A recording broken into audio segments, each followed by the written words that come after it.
inicio la segunda parte de esta retroalimentación. Hoy día partiremos con el desarrollo de la guía número 4, el cual era participación política en la República de Chile, y el objetivo era interpretar las disposiciones legales propias de nuestro sistema de representación para la participación política ciudadana y soberana del pueblo chileno.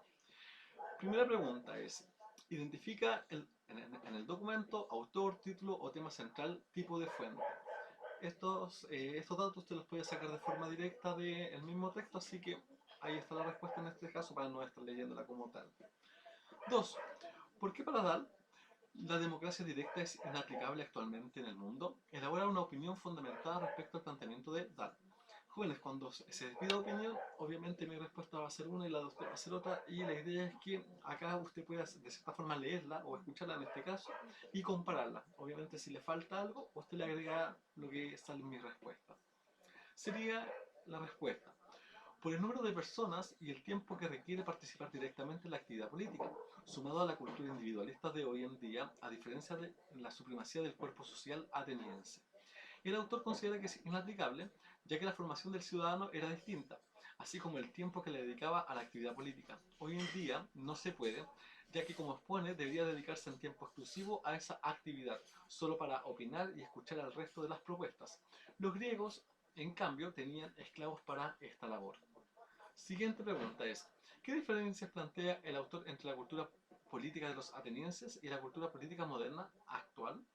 Ya. Además de las diferencias antes mencionadas en la respuesta anterior, en Grecia su comunidad, las polis, son más importantes que el individuo, y este tiene ante todo el deber de respetar las leyes y el sistema. Hoy en día es el Estado el que debe garantizar los derechos y las libertades al individuo. Por lo tanto, el Estado existe para su servicio. 4. ¿Qué significa para cada caso que la libertad tenga un carácter positivo y negativo? Establece un ejemplo de la política chilena actual que exprese el carácter negativo de la libertad expresado en el texto.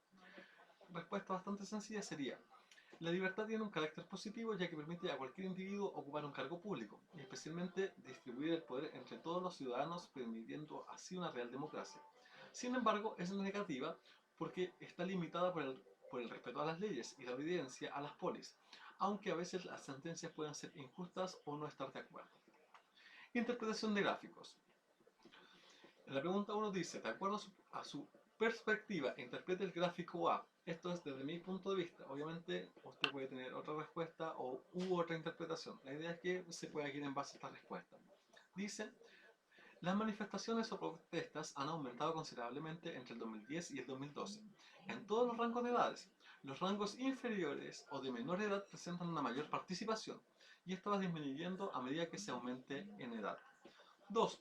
De acuerdo a tus conocimientos, ¿qué relación y o diferencia existe entre tipos de participación y la participación política tradicional? Esto es el gráfico A.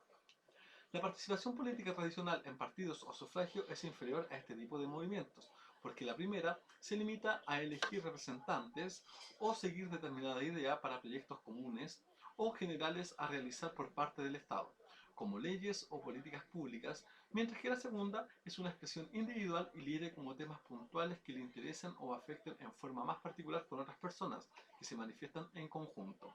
Ambas son formas de participación política y república a través de las cuales y pública a través de las cuales se ejercen derechos ciudadanos reconocidos por nuestra Constitución.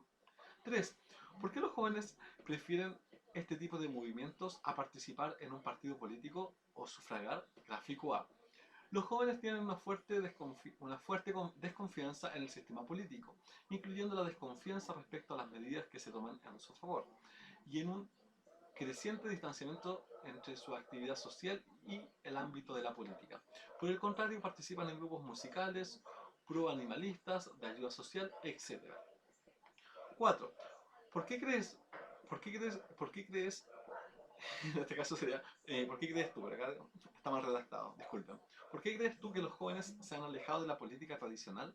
Gráfico A.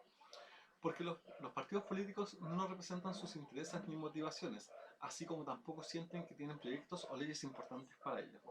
Porque disculpen, vamos a editar al tiro esto. ¿Por qué crees? 5. Respecto al gráfico B, Identifique los tres partidos políticos con mayor simpatía en el año 2012. En primer lugar, encontramos al Partido Socialista, en segundo lugar, a Renovación Nacional, y en tercer lugar, lo comparte el Partido Comunista con el Partido Democracia Cristiana. 6.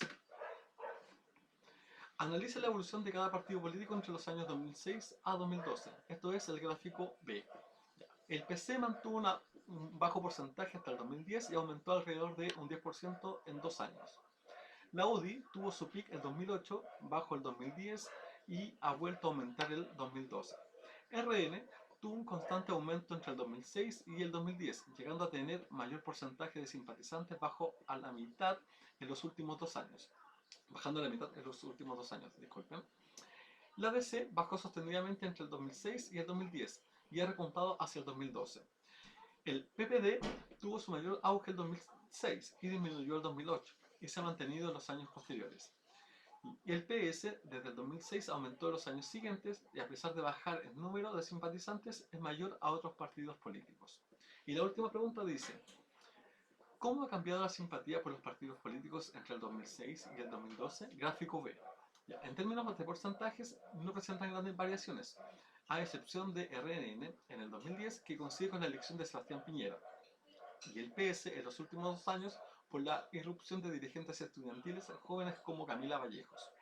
En el caso del PPD y DC, tuvieron más simpatizantes en el 2006, en pleno apogeo de los gobiernos de la concertación, y estos luego bajaron. Eso sería la reglamentación de la guía número 4 y damos inicio a la número 5.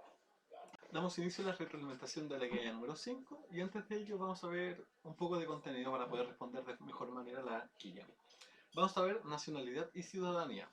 El objetivo sería diferenciar el concepto de ciudadanía y nacionalidad y además de conocer sus principales características. El término de ciudadanía proviene del latín civitas, que significa ciudad. Por tanto, ciudadanía es la condición que se otorga al ciudadano, es una condición, de ser miembro de una comunidad organizada. Ciudadanía se refiere al conjunto de derechos y deberes a los cuales el ciudadano o individuo está sujeto en una relación con la sociedad en que vive. Deberes y derechos de los ciudadanos. Las personas exigen al Estado protección de las leyes y el reconocimiento y protección de sus derechos, lo cual esto se ve bastante reflejado en nuestra sociedad, que la gente es muy buena para exigir sus derechos, pero suele ocurrir que a su vez el Estado tiene el derecho de exigirle el cumplimiento de las leyes, el respeto al honor de la patria, la defensa de la soberanía y la preservación de la seguridad nacional y de los valores. ¿Qué significa esto? Que tanto como uno tiene derechos, también tiene deberes. Y es por eso también que hay una relación mutua y sumamente estrecha entre Estado y los ciudadanos. La nacionalidad posee derechos políticos que están reservados solamente para los mayores de 18 años de edad. La democracia es el régimen político que garantiza la ciudadanía. La falta de interés y de compromiso por los ciudadanos es el principal causante de que en la actualidad no se ejerza plenamente la ciudadanía. Suele ocurrir que las personas, por ejemplo, no participan de la vida activa referente al aspecto político, por ejemplo, no cumpliendo con su rol o deber cívico en las votaciones, ya sean de alcaldes, parlamentarios o ya sea directamente con el presidente de la República. Y después cuando están bajo el mandato de X personas, suele pasar que la gente se reprocha mucho las decisiones o las propuestas. Y es como, ¿por qué no participaste?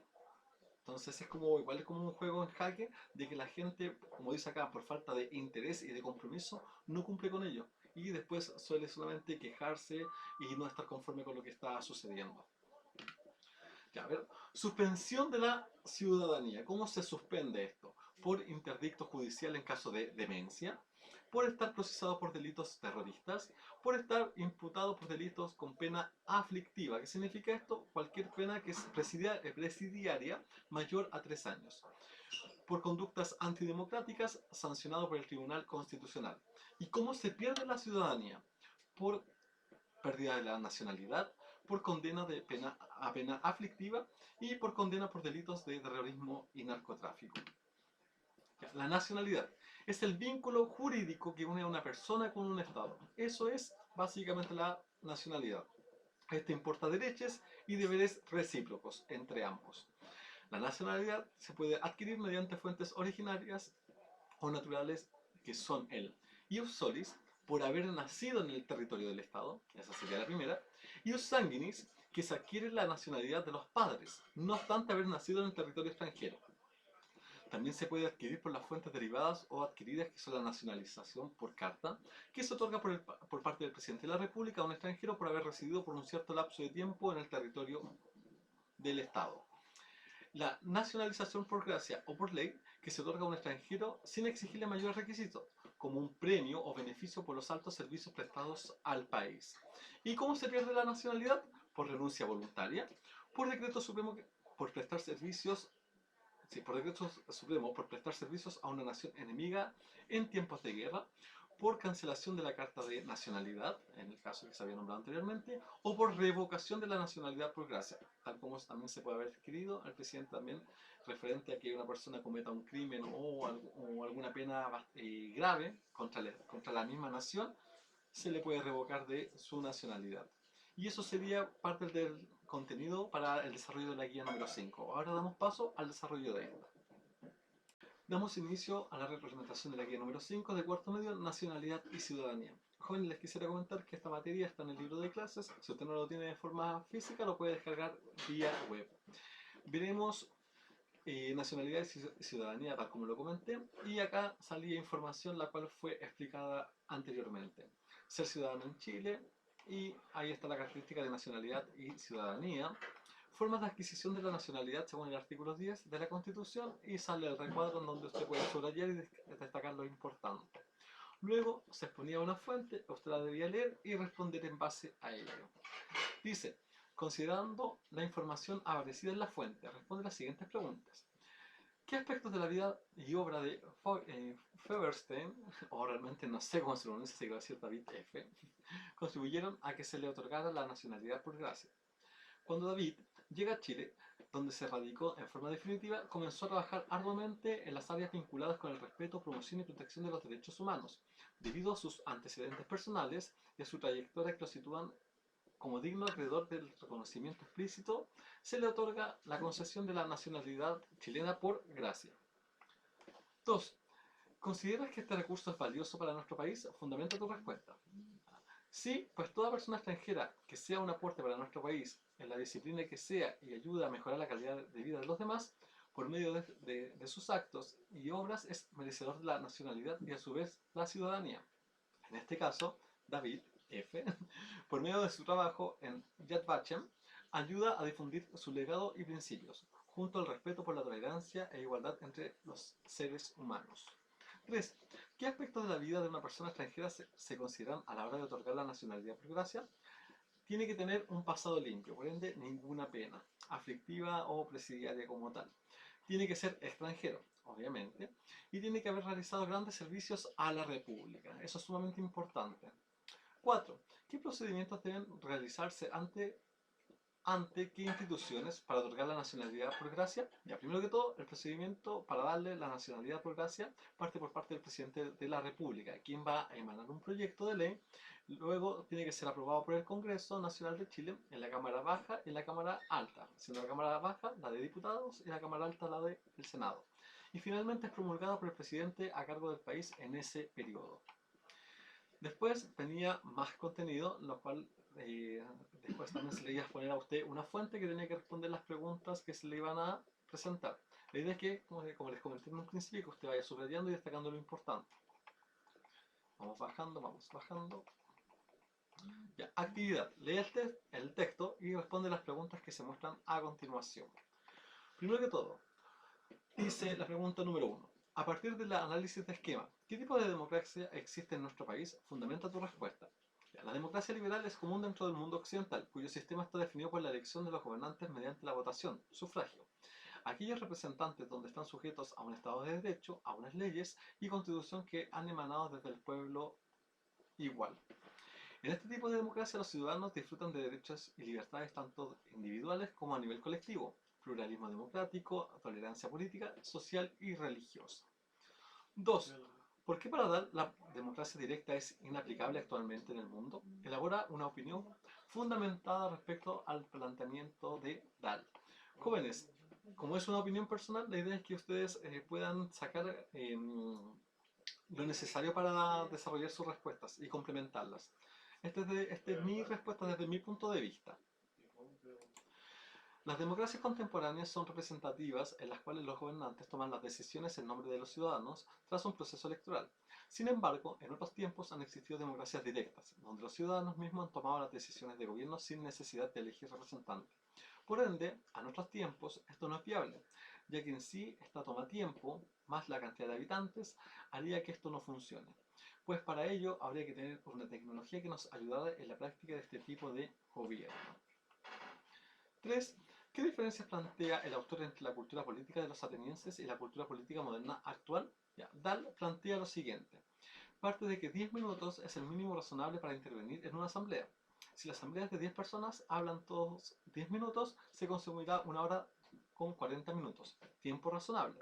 Si la asamblea es de 100 y todos intervienen 10 minutos, cada uno se emplearían 2 días de 8 horas. Si participan 10.000 y hablan 10 minutos cada uno, se necesitarían más de 200 días de 8 horas. Si se les concede media hora, tendríamos reuniones permanentemente de casi 2 años.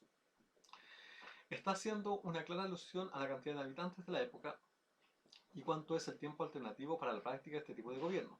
Por ende, hoy en día es abismal la diferencia por estos elementos, lo que haría inviable esta forma de gobernar, siendo llevada en práctica la representativa y no la directa. Jóvenes, eso ha sido la retroalimentación de la guía número 5 y damos paso a la última parte. Damos inicio a la última parte de esta retroalimentación, que es el desarrollo de la guía número 6 para cuarto medio, y el objetivo es que vamos a conocer la forma de participación ciudadana dentro de nuestro Estado. En este caso vamos a entender que la democracia chilena es esencialmente representativa. ¿Qué significa esto? Que nosotros como ciudadanos no podemos tomar decisiones referente a la política, a la economía, a reglas sociales, no podemos de cierta forma tomar ningún tipo de decisión. Lo que nosotros sí hacemos es elegir a nuestros representantes, a los que nos van a gobernar. Y ellos, al estar en el poder, nos van a representar en esta toma de decisiones apuntando hacia el bien común. Eso significaría que es una democracia representativa. Para que esta se cumpla, tiene que tener una serie de condiciones. Dentro de la primera encontramos el principio de soberanía popular, que significa que el poder reside en el pueblo. Después encontramos el principio de la representación popular, que tal como el poder reside en el pueblo, nosotros a través de votaciones vamos a elegir a nuestros representantes, a nuestros gobernadores, cada cierto tiempo.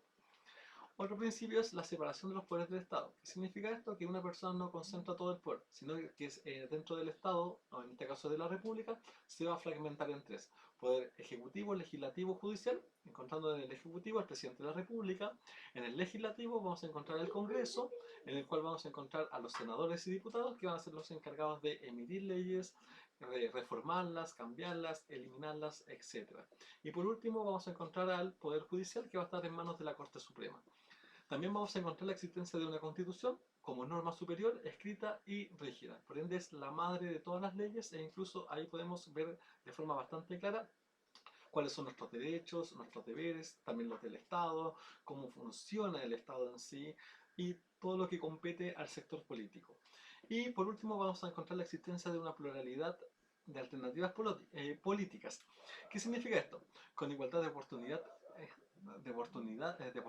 entre ellas para acceder al poder. Por ende, cada uno de los partidos políticos que vamos a encontrar dentro de esta inmensa pluralidad va a tener su propia forma de concebir el Estado, el bien común y un tipo de pensamiento característico de cada una de ellas. Y a ver, el sufragio electoral y los plebiscitos.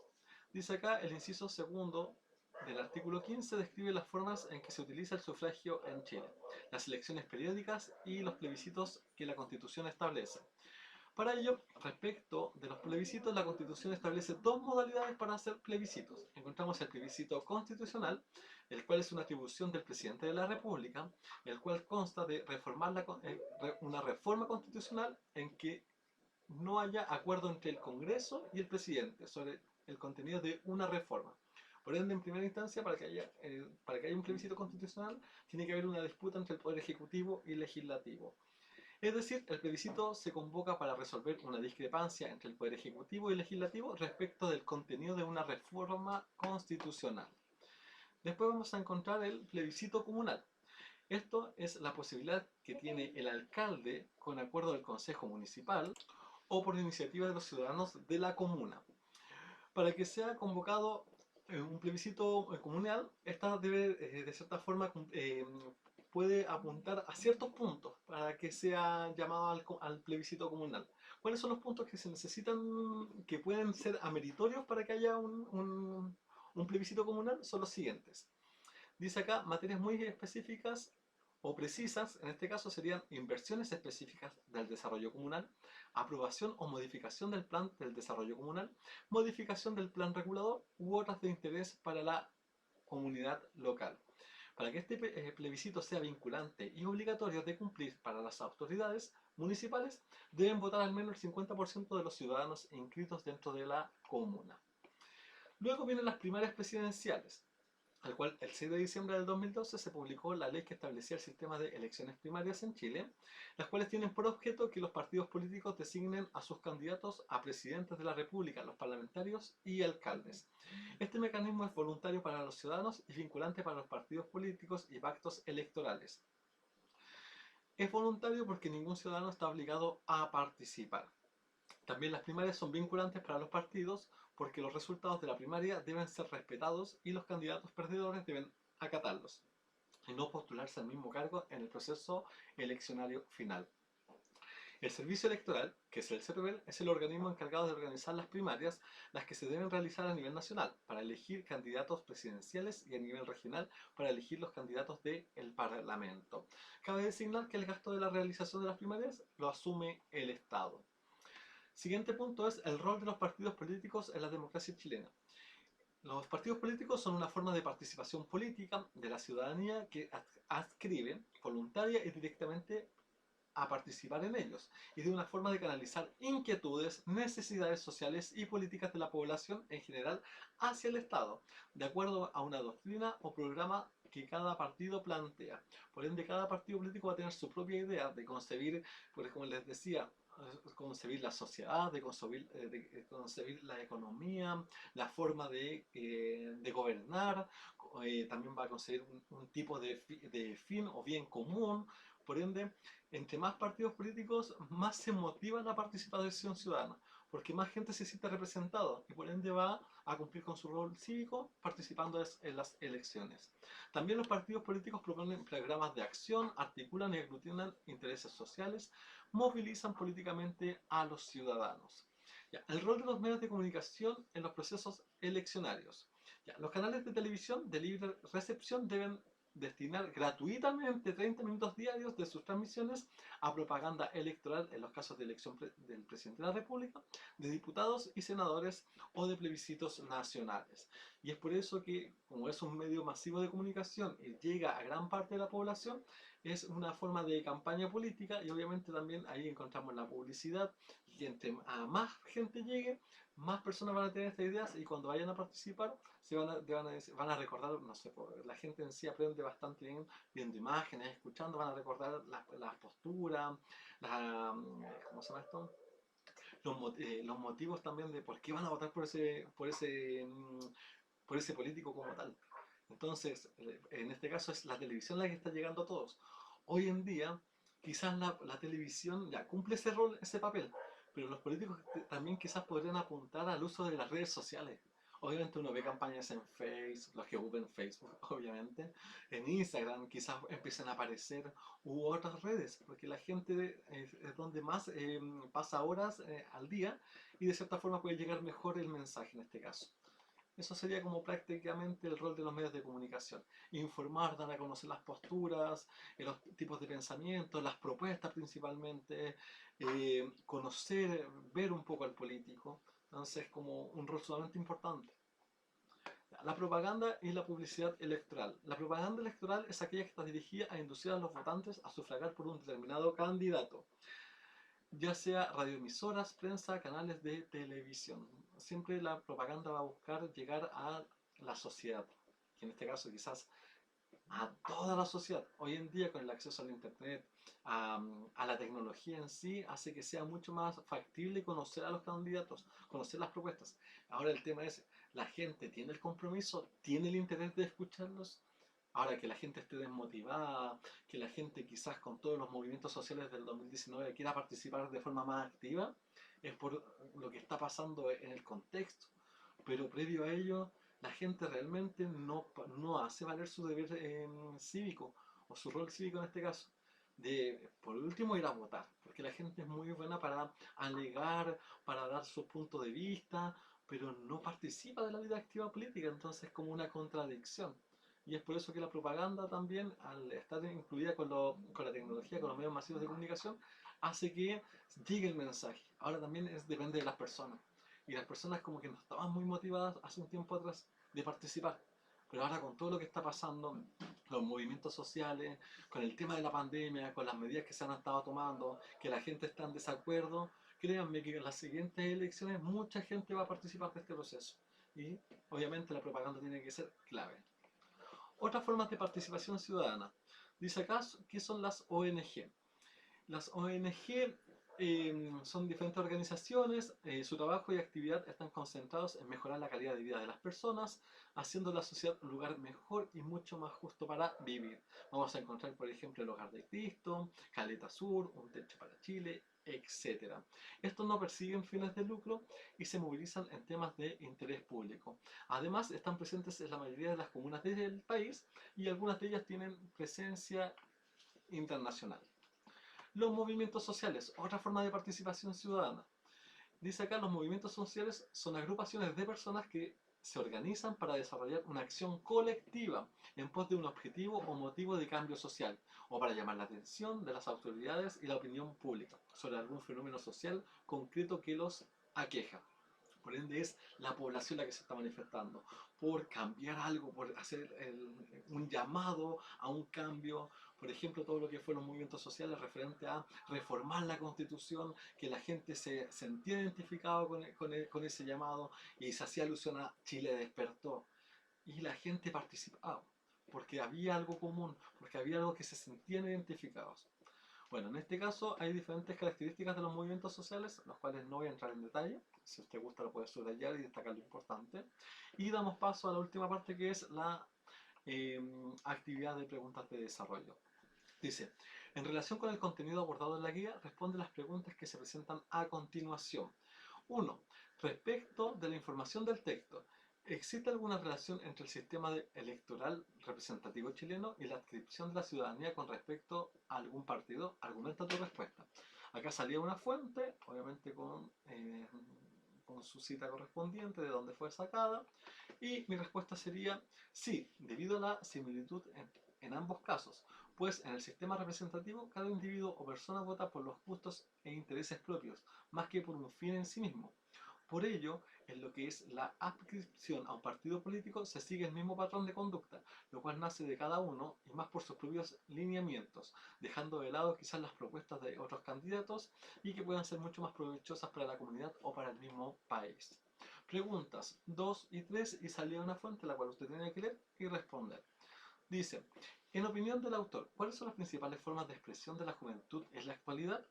Ya, diría algo así. El autor hace referencia a lo cotidiano, a cada acción sencilla que se puede llevar a cabo en la monotonía o cotidianidad del día a día.